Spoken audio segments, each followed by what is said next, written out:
you're at the website, you can tour the website and check out some of the action from our national convention.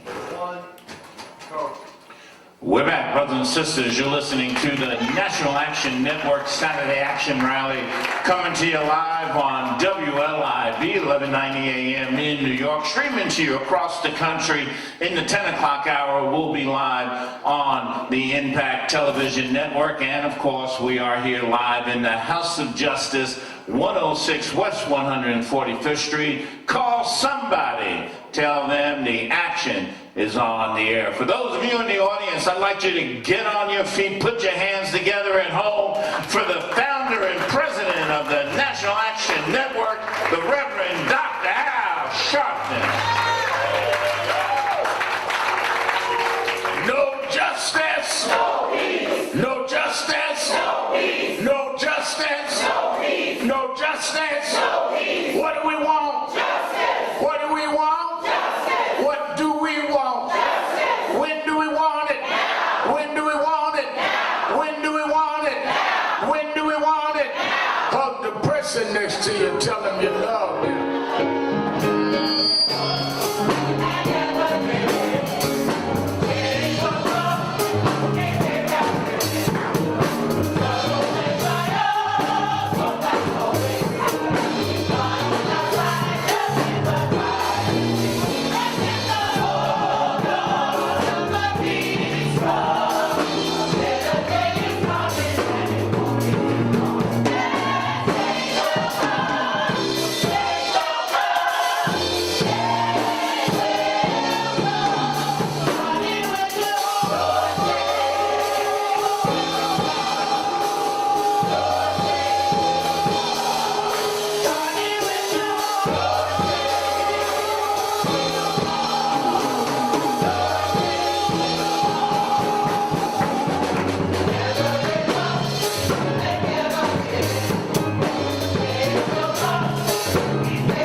National Action Network Change Choir, give them a big hand.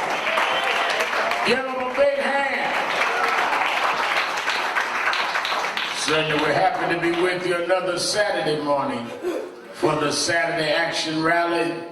For you that are here live at the House of Justice, 106 West 145th Street in the Village of Harlem, and for you that are listening live on 1190 WLIV AM in New York, and you that are listening or watching on nationalactionnetwork.net, and we will be live in 4 minutes on Impact Television Network. We are happy to be with you another Saturday morning where the action is. Give a hand to our presider, Attorney Michael Hart.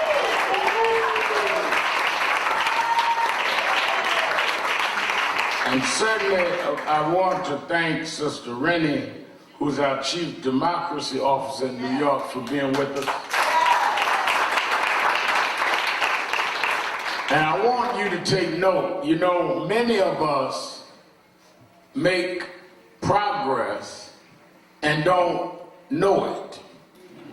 Sometimes one of the downsides of activism is that you get so used to losing that you make some wins and don't even put on the scoreboard. As Rennie was saying, at last year's convention, the governor announced new voting laws that would be initiated in the state. He announced it at our National Action Network convention. Subsequent to that, we've got, for the first time in the history of the state, early voting.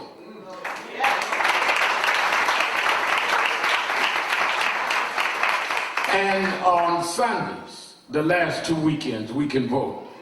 Which means that Rennie needs us to mobilize. One of the things that I want, Bishop Herb Daughtry is here, give him a hand.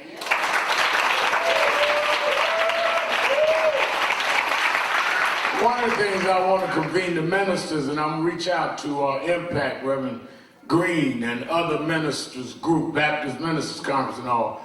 We need to start planning now how we are going to march souls to the polls on those 2 Sundays. There's no use in changing the laws if we're not going to take advantage of the law. We fought, National Action Network, other groups, to get early voting in New York. They have it all over the country. We finally got it. And we so busy fighting each other, who gonna be on the news about nothing, that we get something like that and then we don't show the numbers that came out. And then the opposition can say, see, they didn't need that, they're not using it anyway.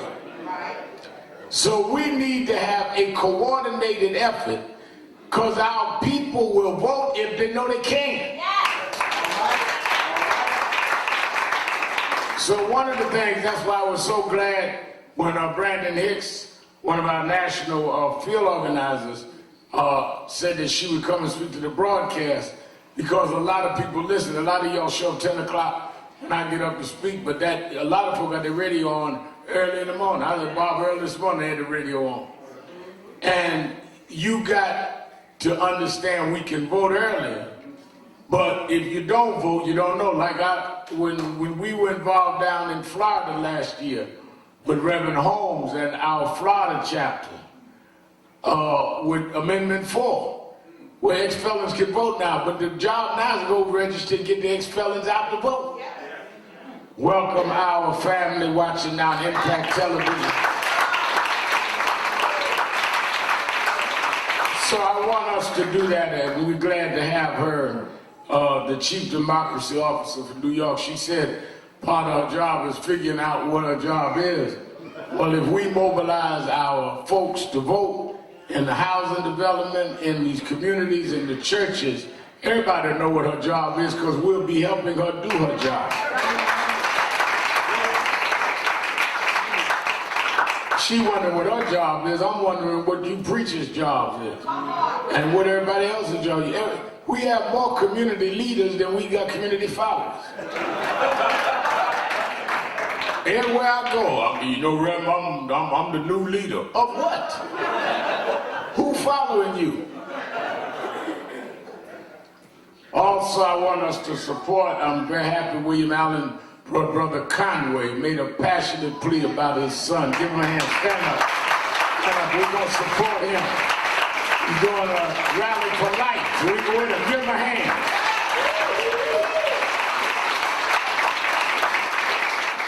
Let me thank all of you for a great National Action Network convention.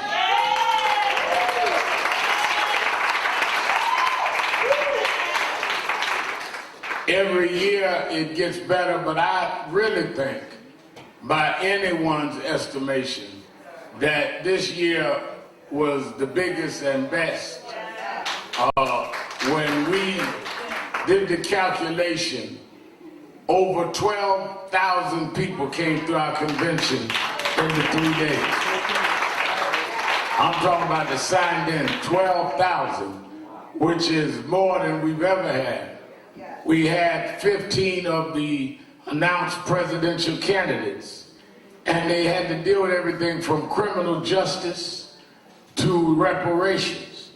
And let me tell you, some reparations, well, one of the things, you know, one of the upsides of the time in which we live is technology. You get more information, internet, all of that.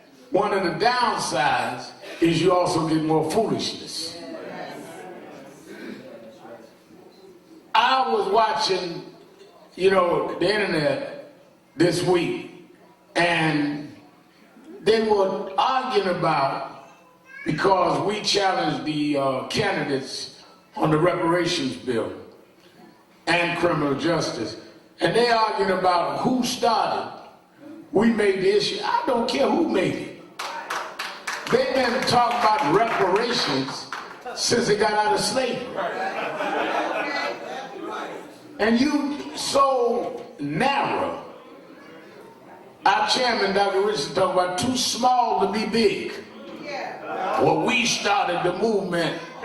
Unless you was around here in 1863, when Lincoln signed the Emancipation Proclamation, and many said then, we need more than freedom, we need to be repaired. You did not stop reparations. Frederick Douglass talked about reparations. Hello. Du Bois talked about reparations. Gardner talked about reparations. I mean, all this trying to ego trip off, everybody got a part because all of us need to be repaired. That's why we can't get free now, is y'all having plantation arguments. I'm Mr. Moore's slave. No, I'm Mr. Jones' slave. No, Mr. Edwards treated us better. Oh no, we ate fried chicken on Sunday. Just a bunch of plantation debate. Let's get the reparations bill, H.R. 40, passed. Now, Sheila Jackson Lee, the Congresswoman, has H.R. 40 to establish a commission on reparations. Am I right? Somebody said to me, well, why we got to have a commission? Because you got to study and come to terms with how and what it is going to be the vehicle and method of reparation. They ain't gonna sit there and write no check. And if they did, you would still need a method and structure on who gets what. But if you sit up with a Senate that want to take back pre-existing conditions in affordable housing, you have your mind if you think they're just going to write you a check. They don't even want to give you health care. I mean, just talking stupid. They trying to take back your health care and you think they're just going to write it, just give me a check. That's why I don't believe in voting. I just want my reparations. Well, Mr. Genius, if you don't believe in voting and just want your reparations, who do you think will give it to you? Unless you vote the folk in that vote for reparations. The Senate and the Congress has got to give you a reparation. If you too stupid to vote for who's in the Senate and Congress, you ain't never gonna get your reparations. Hello? So you think folk just gonna give you your reparations that's in the right wing against you? Go to sleep, take some warm milk, and when you wake up, let's talk about it again. Because that don't even make no sense. Now, if you want credit, Mr. Super Duper Militant that we ain't never seen before, if you want credit for the movement, since we have H.R. 40 in Congress, show us how many Congress people you can get to say, I will vote for H.R. 40. That's what makes you the leader. That is easy.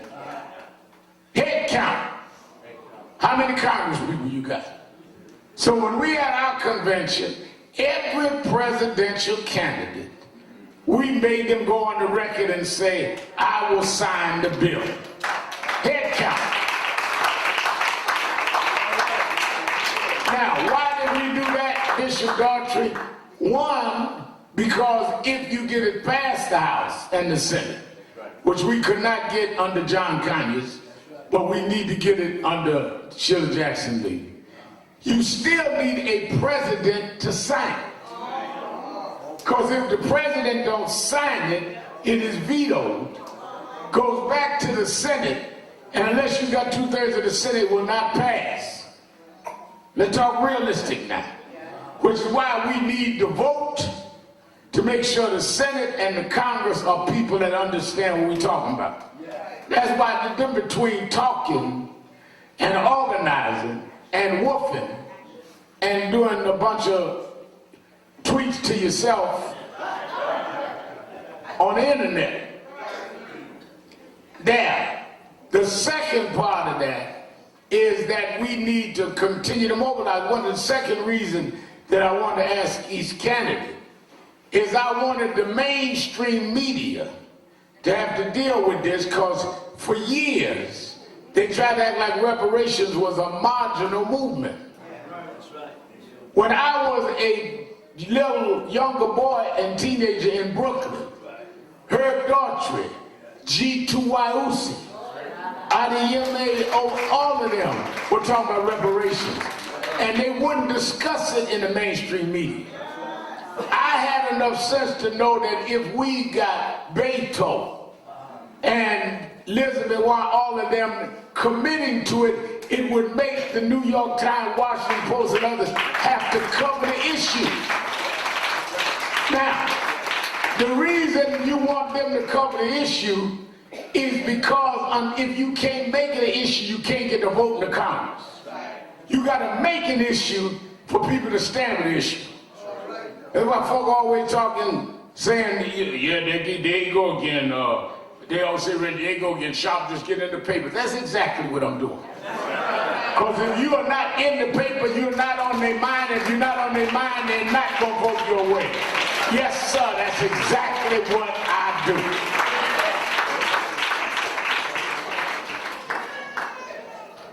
We are coming out of this convention with several resolves. We're going to release all the papers later this week of each of our workshops and our action plans, from how we deal with economic empowerment, pension funds, reparations, criminal justice, all of that, and go to work. I did not leave the convention and rest. I went to work as I promised. I did 3 cities this week. I was in Washington on Tuesday, meeting with the heads of other national civil rights groups and going over what we did at our convention. Many of them attended. I went on to Raleigh, North Carolina, spoke at Shaw University at the Ministers Conference on Wednesday, and went on to Baltimore and spoke at Morgan State on Thursday. And as I traveled, people knew what we did at the convention, and you ought to give yourselves a big hand.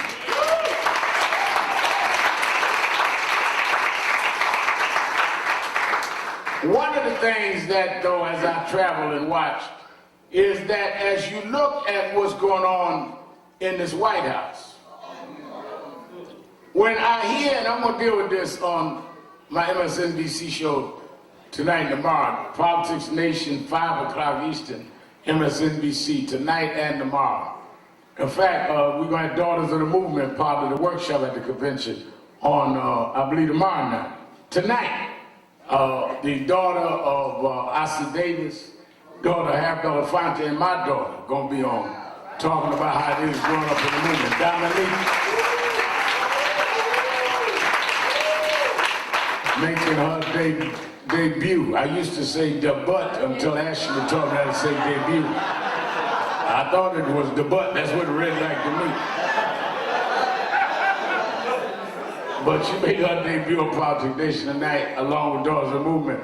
But one of the things I want to deal with, this whole notion of Brother Parkinson, of them saying that we're going to take migrants, this is what Trump said now, and send them to sanctuary cities, shows you the kind of insanity that is being administered out of this White House.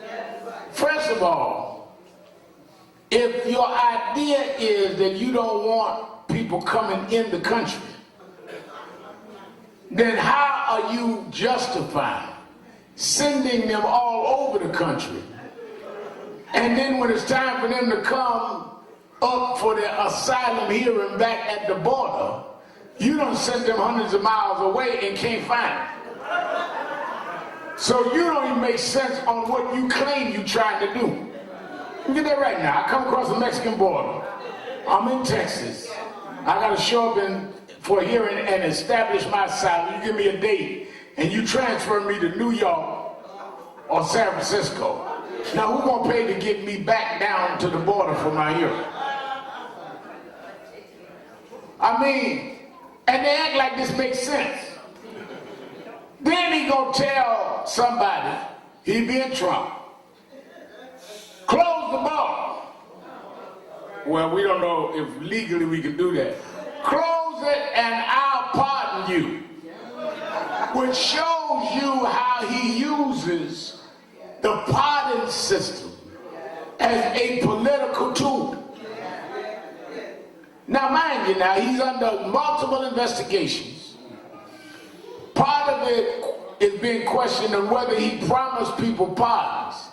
In the middle of that, he's going to tell somebody to do something and he would pardon. The reason that pardons are there for the use of the president is for mercy and to deal with circumstances of compassion. Is that not right, Attorney Hardy?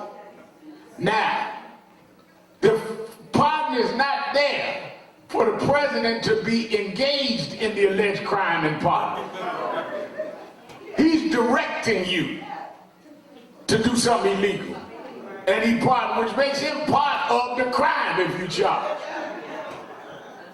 This is the kind of insanity. And what is worse about it is that it has become normalized. These folks don't even act like this is crazy. Man jump up and yell 999 and you gonna put him on the Federal Reserve. That's just crazy. I mean King can believe whatever politics he wants, but you gonna put him in charge of money? If that ain't bad enough, he says his daughter, Ivanka, is good with numbers. And he thought about putting her over the World Bank. Well, my grandson, 4 months old, is good with his Bible. So I think I'm going to put him in charge of milk at the House of Justice.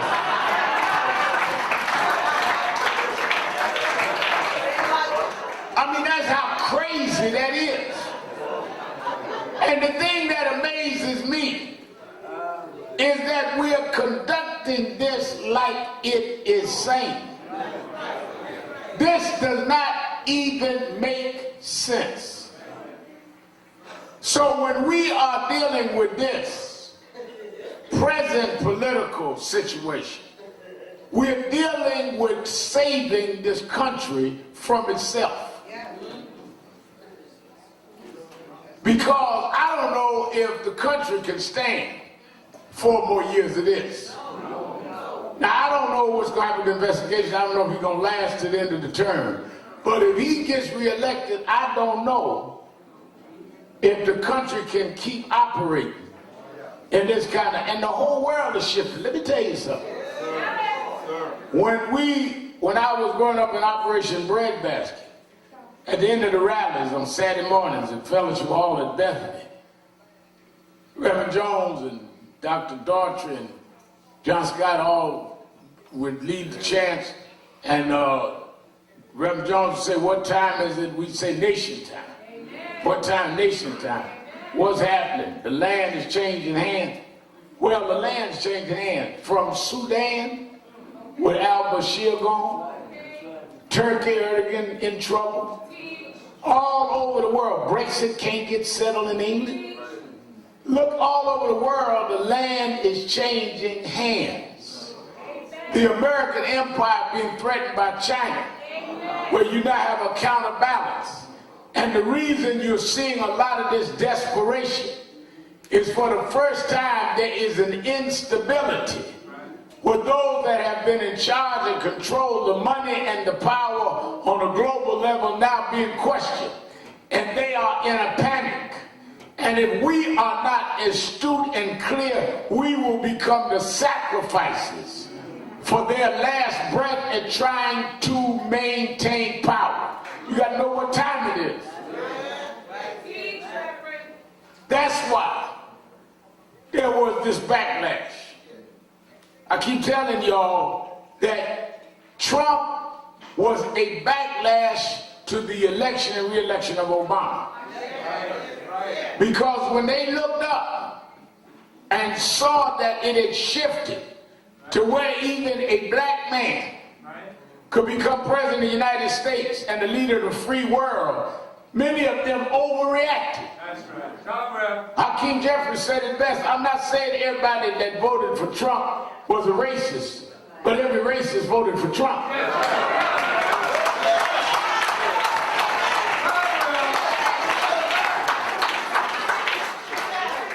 Because that was their way of trying to stop.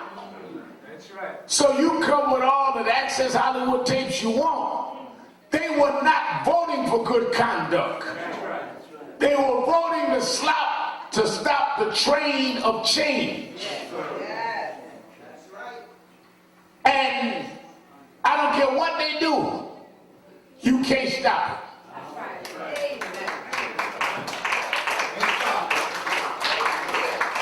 That's why you should never give up. And you should never stop. Because change is inevitable. And right is going to overpower wrong.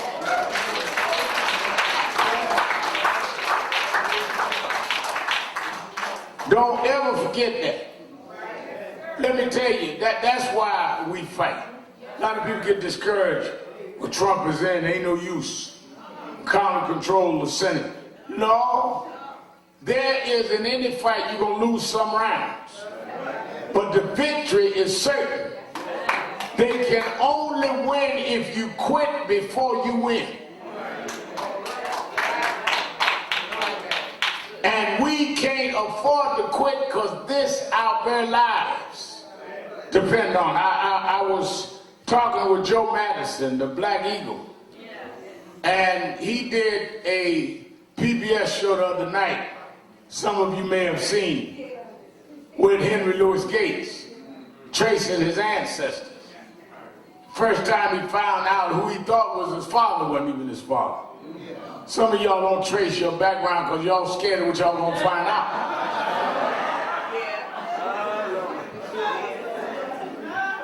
Found out a guy he went to school with was his brother, thought he was his best friend. And as he was tracing his background into slavery, it brought back to me when the New York Daily News had discovered that my great-grandfather, Coleman Sharpton, was owned by the family of Strom Thurmond. And I went down to Ellenville, South Carolina, and where my great-grandfather was a slave. Never knew none of this. I thought my father's folk were from Florida. The way they had discovered that he was a slave in Ellenville, South Carolina, is that when the owner, Mr. Sharpton, who owned us, died, his wife, Anna Thurman Sharpton, she was Strom Thurmond's great aunt, she sold her workers out, her slaves out, to do indentured servants where she'd get paid. And she sold or leased out my great-grandfather to Florida. That's where he did his work. So when I went down there to see where he was a slave, and it was a collector that saved the, happened to collect the Sharpton plantation, the whites that owned my great-grandfather and great-grandmother. And I went to the house, and if you get into Ellenville and you go by the First Baptist Church, which was the white church, the whole cemetery, a third of it is Sharptons and Thurmans. That's the white folks. Wow. You ride about a quarter of a mile, and the plantation is on Sharpton Road. Wow. Now, I never knew there was Sharpton Road all the years I was going through South Carolina. Went up in this collector's house. It was like it was in the 1800s. Went in the back, showed me the shack the slaves was kept in there. My great-grandfather most likely slept there. But what got to me is when we went behind the shack, there was these series of pebbles, 3 or 4 here, then you go 5 yards, 5 or 6 here, then you go 6 yards. And that's all in perfect row. And I said, what is all of these pebbles lined up for? What kind of garden arrangement is this? And he said, no, the collector now who owned it, white male in South Carolina. He said, no, that's where they buried the slaves. Because the slaves were not allowed to have tombstones. So when they died, they put a pebble there, and when a family member there, if the family wasn't sold another plantation, they buried next to it. Your great-grandfather's probably under one of them pebbles. And the owners had tombstones up at the church. And I think about that. He gave me a picture of the shack, and he said, I want to give you this gift, Reverend. He gave me a horseshoe. Dominican Ashley seen it, where archaeologists said it's over 200 years old, so it may have been even handled by my great-grandfather. Every morning when I get up before dawn to go work out, I look at that horseshoe, I look at that shack, and think about just 3 generations ago. I ain't talking about back in the day when they crossed the Red Sea. I'm talking about my grandfather's daddy. And I knew my grandfather. My grandfather's daddy was a slave in that shack, buried under a pebble. And the only hope he had was one day that his son and the son of his son and the son of that, who is me, would live a better life than him.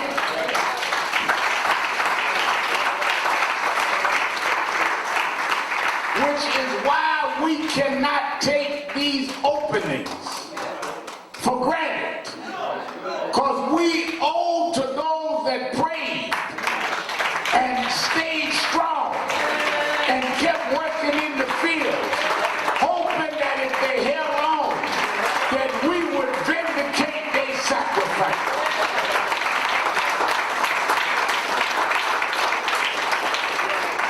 That's why I tried to say to our young rappers and hip-hop artists, it's deeper than selling some CDs. That's why I joined Minister Steve Marshall talking about how somebody like Nipsey Hussle is so important to show the positive side. Because the answer for the labor and pain and sweat and beatings that our great-grandfathers and great-grandmothers had is not to when you get the opportunities they didn't have. When you can get to a microphone where nobody would hear them speak, and you can get to airwaves to talk to millions and nobody would hear their voice. And when you finally get there, all you can do is call your people niggas and call your women hoes and bees. That's the thanks they get for holding on to produce you. I refuse to belittle and denigrate what my great-grandfather and great-grandmother went through.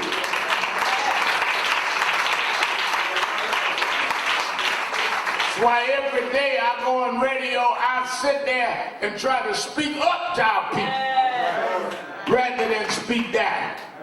Every day I walk in 30 Rockefeller Center to do my TV show, I represent that great-granddaddy whose slave master told him, shut up, he couldn't speak, but his great-grandson can speak, and I'm going to tell the nation what's on my mind.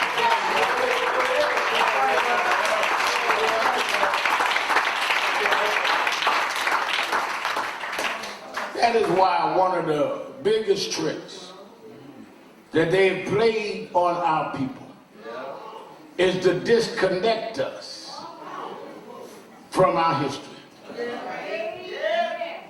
First thing they did several years ago when Trayvon Martin happened, and this group, this organization was at the forefront of that. They separate the community. Oh, young activists against the old. Because if they can disconnect you, then you ain't got to worry about your history.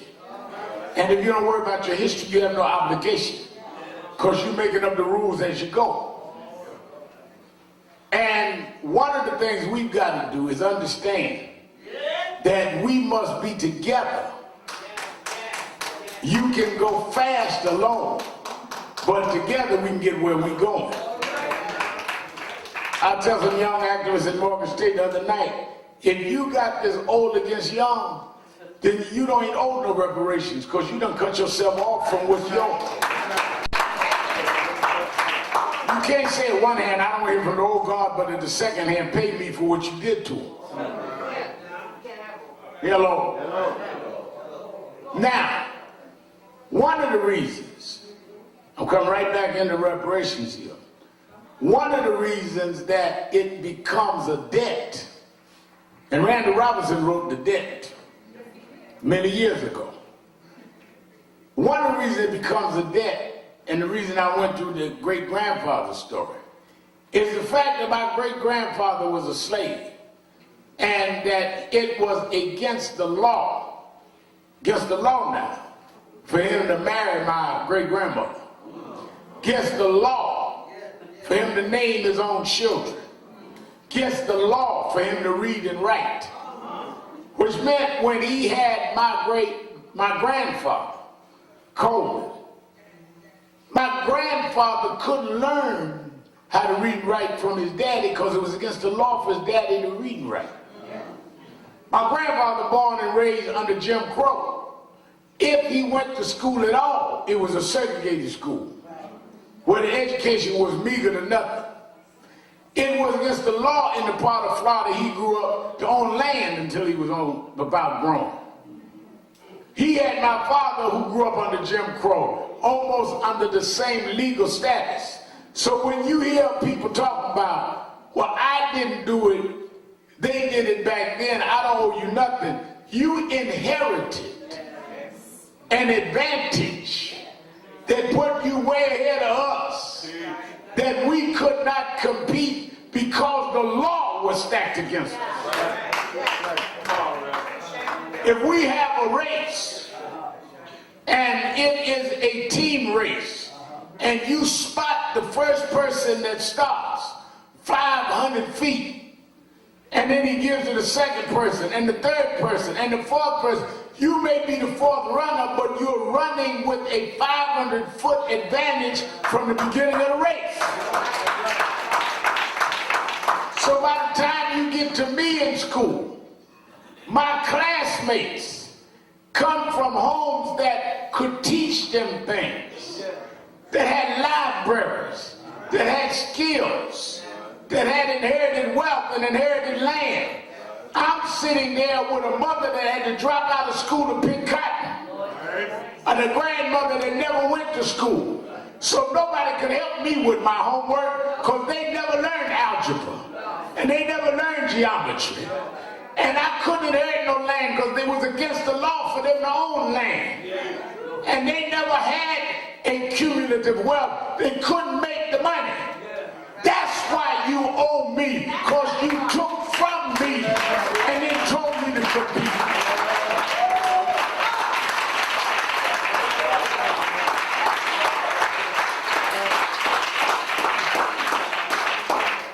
Well, why the government got to pay? Because the government is who did it. This was the law. This wasn't the custom. This wasn't no Southern custom. This wasn't no custom down south. This wasn't a Florida thing. South Carolina, it was a law. When Rosa Parks sat at the front of the bus, they didn't suggest to her to get off. They arrested her because she broke the law. So the government has to pay for what the government did.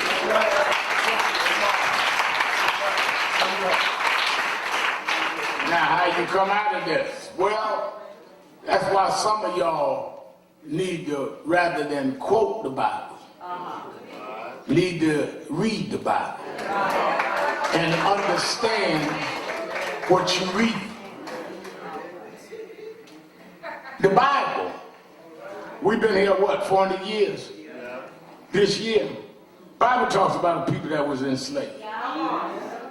And when they were delivered from slavery of the Egypt land, God brought them across the Red Sea, got through the wilderness.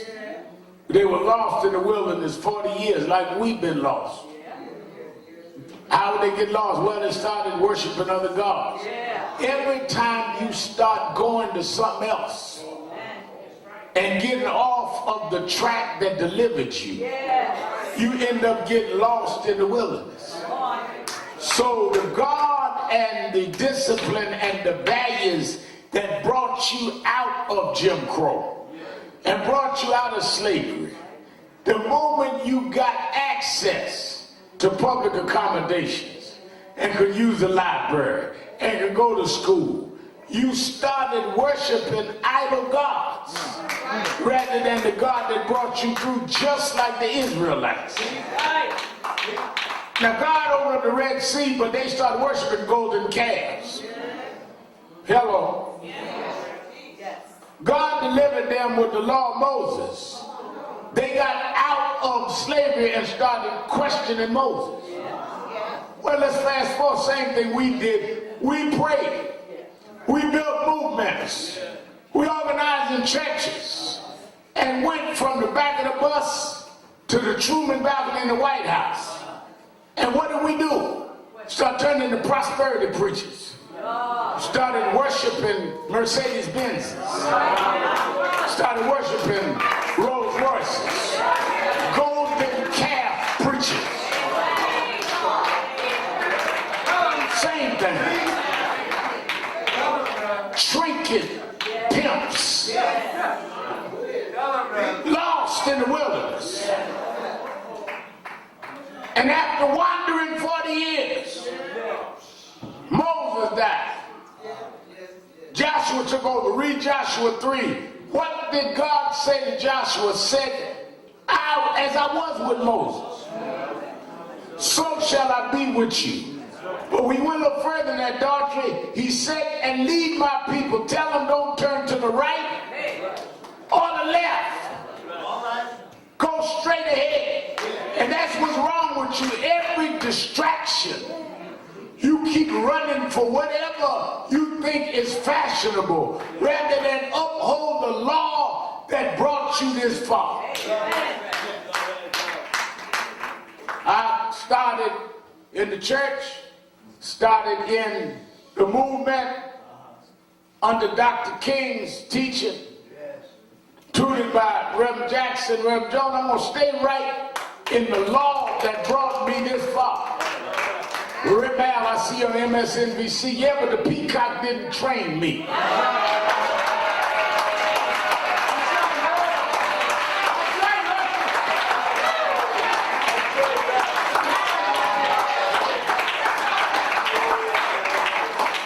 I know where I come from. And I know what brought me through. And you need to reconnect with what brought you through. Right now, what was the key? Young person asked me the other night in Morgan State, how did you learn TV? How did you learn radio? I learned because I had a praying mother.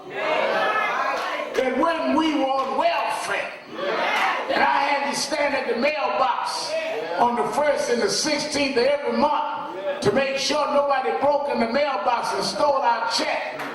And I used to get the food stamps and go to the A&P and get the groceries. But I had a mother that prayed, Lord, make a way for my children. Father, I stretch my hand to thee, nor the help I know. If I withdraw myself from thee, whither shall I go? That's what taught me how to be what I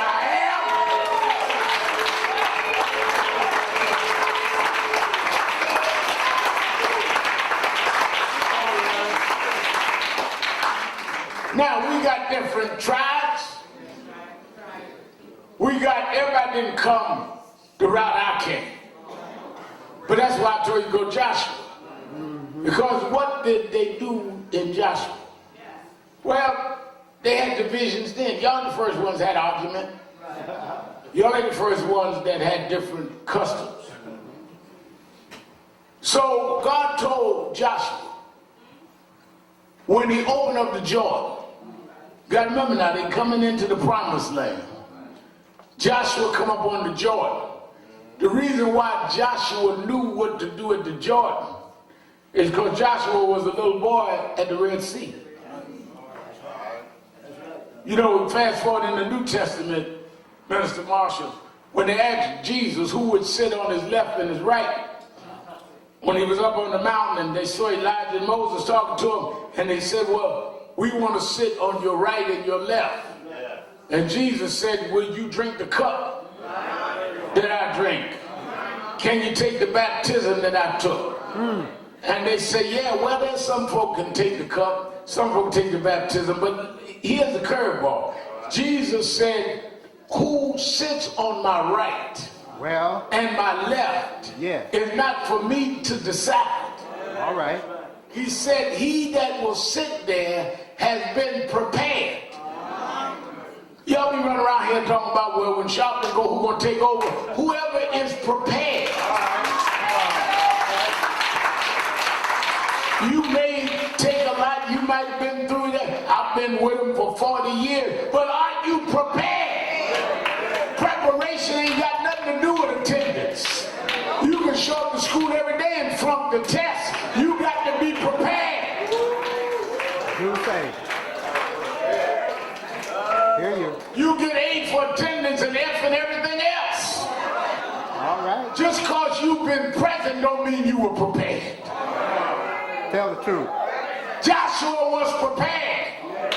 How do you know, Sharpton, he was prepared? Because when Moses sent the crew out and said, I want y'all to survey the promised land and come back and give me a report, Caleb was in charge of the crew. When he came back, said, give me the report. They said, we surveyed the land. Well, what's your report? Well, to us, they appeared as giants, and we as grasshoppers. The only one that disagreed was Caleb and a little young boy named Joshua. Now, mind you, they wasn't grasshoppers, and the others were not giants. But in their sight, that's how they appeared. And that's part of our problem, is that we have in this generation, Sister Rennie, a lot of grasshopper leaders. Trump clap his hand and they jump in the sky, grasshoppers. Governor summons them and cut the budget, grasshoppers. People cut off all of their rights, grasshoppers. Got you living in public housing, plaster falling off the wall. And the preacher won't talk about that. Asked, did you bring the pastor's aid envelope? Grasshopper. You got criticism against Sharpton and Daughtry and Jesse Jackson. Because it's easier to fight your own. Because you won't fight the big folk downtown. Because you're a grasshopper.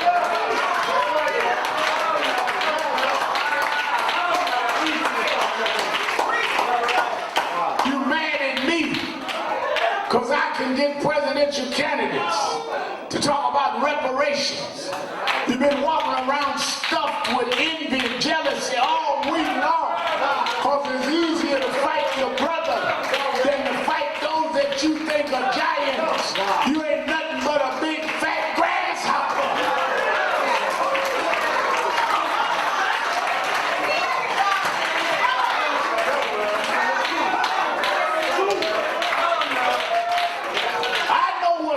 With you. God bless me, and rather than embrace my blessing so he can bless you, you mad at me for being blessed when you really mad at God for blessing those that he prepared.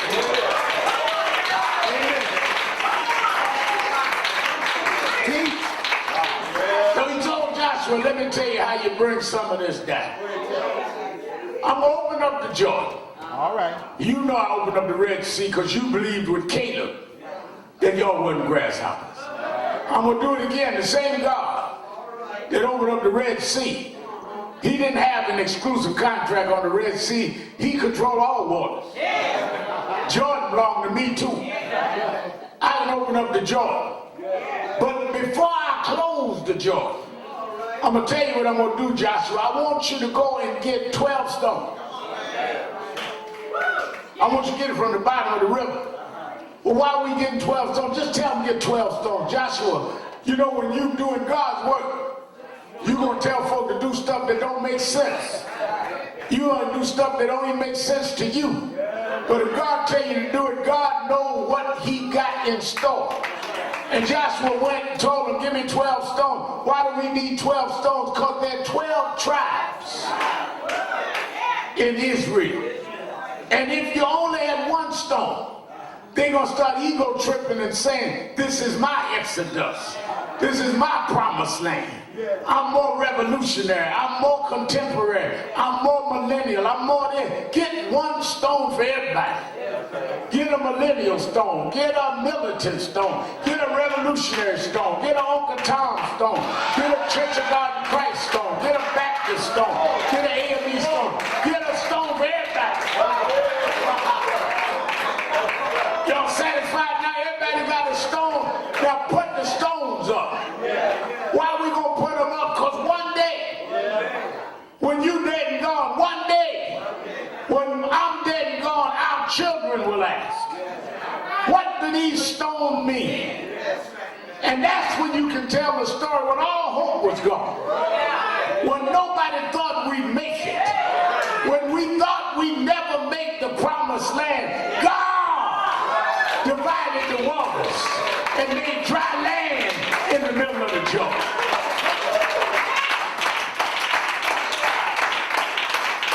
That's why I done got above all this friction and fighting. I used to go to all the meetings ready to fight.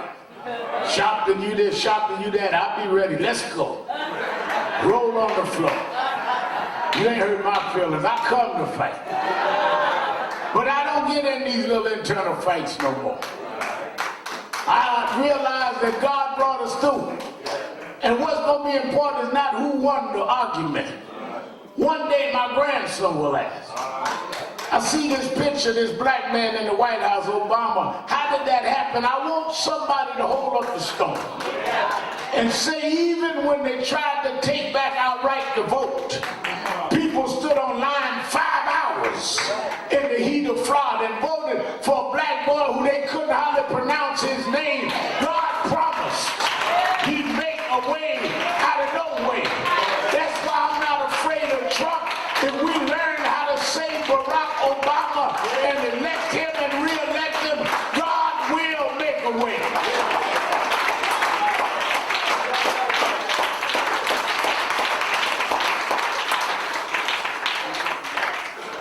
Stones. That's why I look at Granddaddy's shoehorn stones. That's why I look at the shack that he was a slave in stones. That's why when you turn on MSNBC, I'm one of the stones of my great-grandfather. I'm one of the stones of my mother. I'm one of the stones of Reverend William Jones. I'm one of the stones of Jesse Jackson. I represent more than somebody just come from Brooklyn. I come through Brooklyn, connected to a lineage of suffering servants that understood that if you work while it's day, that God will bless you and God will raise you up and make your enemy your footstool. And the first will be last, and the last will be first.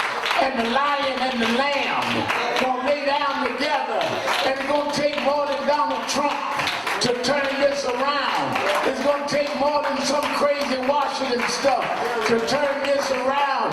If my people called by my name would humble themselves and quit gossiping and quit backbiting and quit backstabbing and humble themselves and pray and turn from their wicked ways, right then, they'll hear from heaven, I'll heal the land, I'll heal the land. God said he'd heal the land.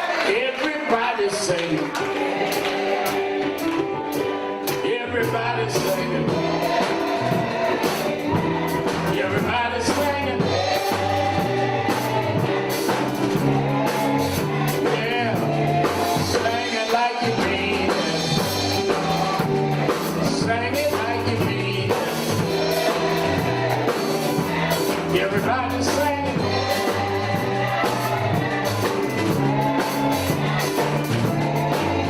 Everybody singing. Everybody singing. Everybody singing.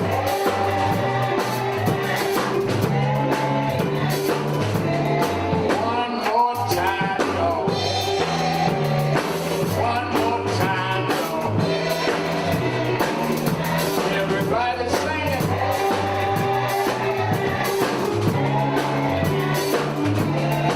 I'm opening the doors of the movement. There may be someone here today that hears us on radio, watches some of our activity on television, but never became an active member of the National Action Network. We're active here. This is not a fan club of Al Sharpton. It's a movement that operates in different levels of service. And I just want you to become part of one of our divisions of labor and help us to do what we're supposed to do. We come out of a great convention, but now the work begins.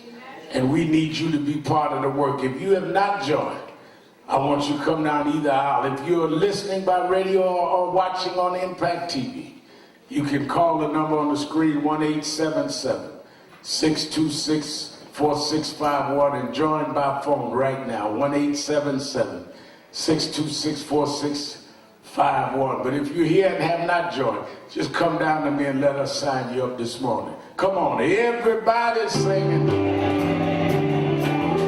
Everybody singing. Everybody singing.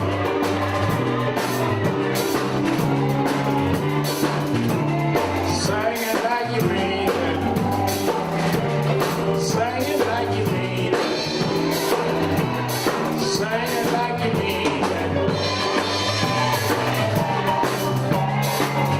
Yeah, we want justice. We want justice. We got to have justice.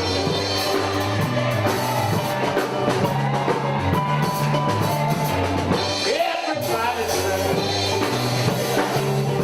Everybody sing. Everybody sing.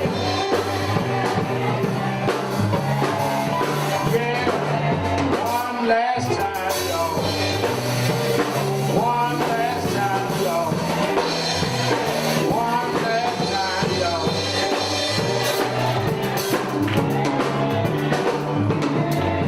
All right.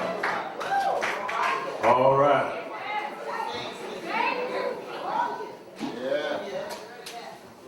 We're moving quickly. Going to raise our offering. I want to again thank everybody that worked so hard and diligently to make our convention. All the volunteers, we're going to take the volunteers out for dinner, celebrate the volunteers.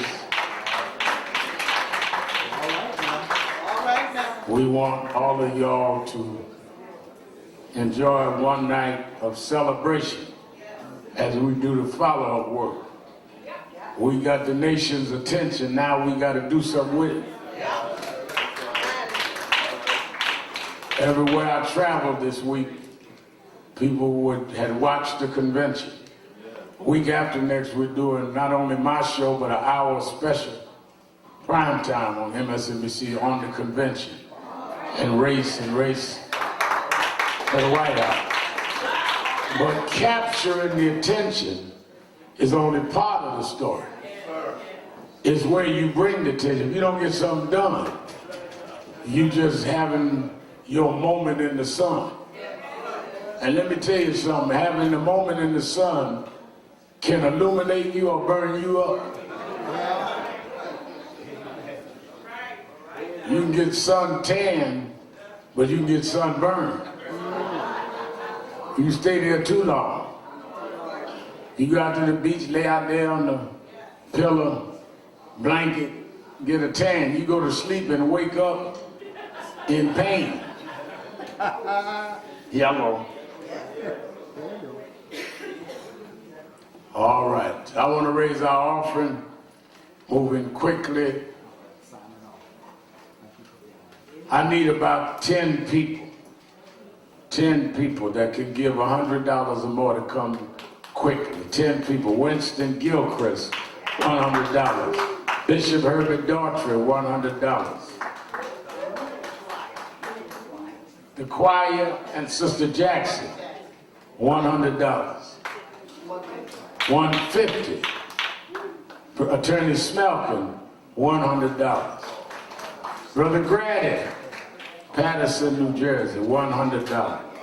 The Guardians, $100.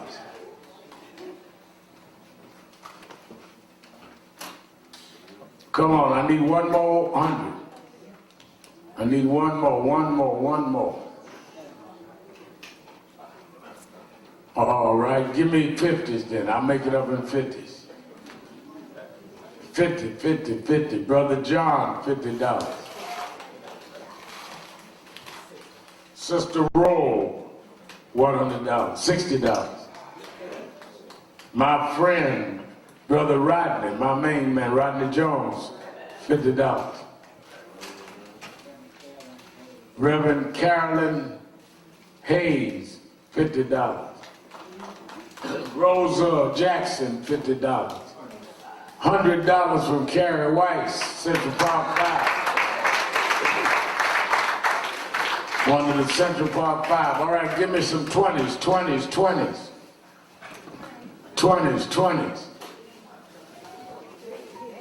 Gwen Carr leading the way.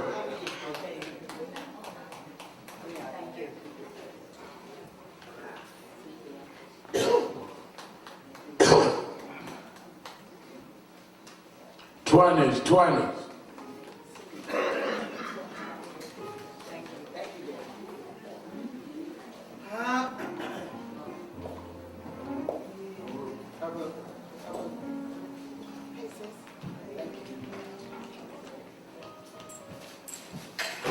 Now, whatever you have, $1, $5, $10, whatever you have. Come on, whatever you have.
Stand up. Happy birthday.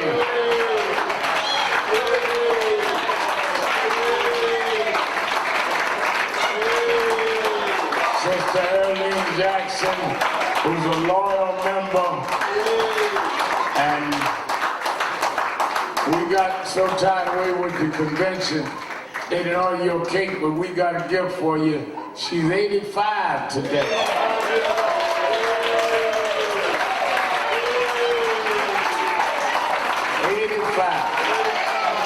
Happy birthday to you. Happy birthday to you. Happy birthday, Sister Jackson. Happy birthday. All right.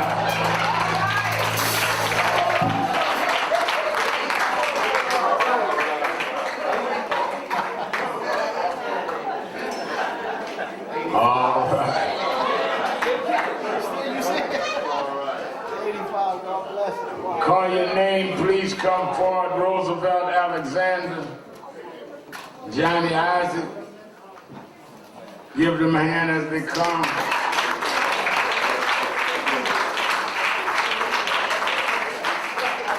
Certainly, we're glad you've come forward this morning and joined National Action Network. We are thrilled to have you join our justice family.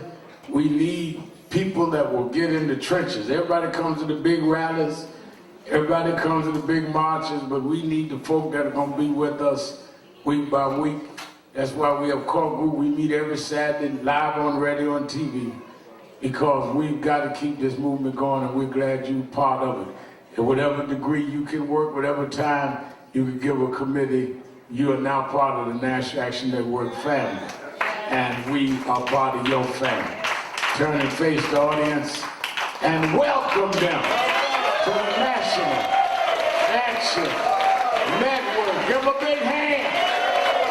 Give them a big hand. All right. Again, I want to thank, we have now 103 chapters around the country, like I said, while we were still live on LIB and Impact TV, that we had, was it 12,434 people come through the convention. But if we don't follow it up, that's why I'm releasing this week the points from each workshop. And I told all the big shots that came that we expect them to be in the trenches with us. You know, people said, I'll be on MSNBC 8 years in August. People said when I got my show, he ain't gonna be in Harlem no more. I mean, every Saturday morning, still doing my broadcast. Cause you are nothing if you're not grounded and true to who you are. And we need to really make what we resolve. Yeah, you had a great convention if we get something done out of what we committed. Am I right? All right, let us all stand. Oh, amazing grace, how sweet the sound that saved a wretch like me.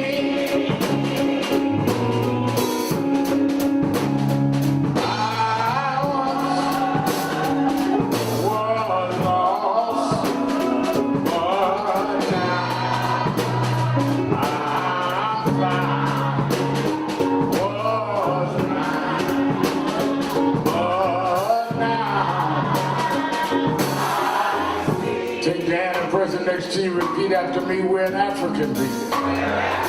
Robbed of our name, our language, our families, our self-respect.